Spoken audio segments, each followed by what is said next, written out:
Vonis 1 tahun 6 bulan penjara telah dijatuhkan kepada Richard Eliezer, salah satu terpidana kasus pembunuhan berencana Nofriansyah Yosua Huta Barat.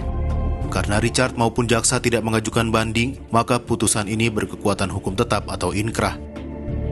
Sebagai justice kolaborator, Lembaga Perlindungan Saksi dan Korban atau LPSK tetap memberikan perlindungan kepada Eliezer meskipun persidangan telah usai. Tak hanya itu, LPSK juga berharap Eliezer dapat diterima kembali di kepolisian. Kalaupun tidak, LPSK menyatakan siap merekrutnya.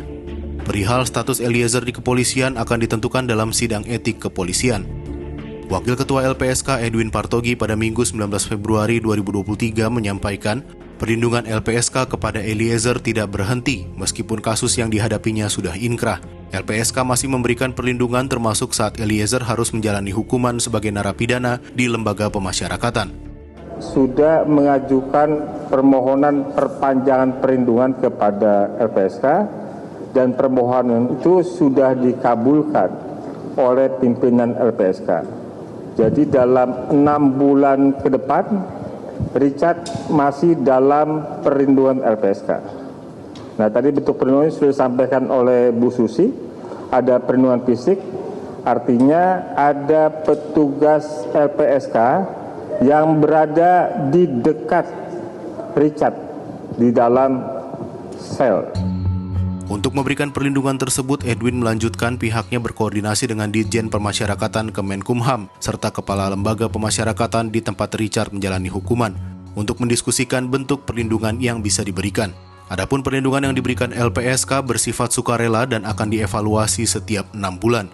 LPSK juga memfasilitasi Eliezer agar menerima potongan hukuman seperti remisi atau pembebasan bersyarat dari otoritas lapas dan kementerian terkait. Selain itu, LPSK juga berkoordinasi dengan Polri terkait status Eliezer sebagai anggota kepolisian.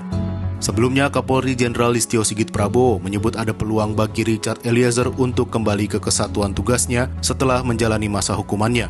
Kapolri pun telah memerintahkan Divpropam Polri untuk segera menggelar sidang Komisi Kode Etik Profesi untuk menentukan kelanjutan karir Eliezer di kepolisian.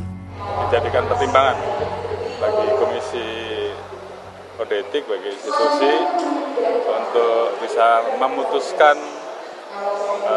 suatu keputusan yang adil bagi semua pihak. Ada kemungkinan untuk balik ke Brimob lagi ya, Pak? Balik ke Brimob itu terbuka, Pak ya? Ya, peluang itu ada.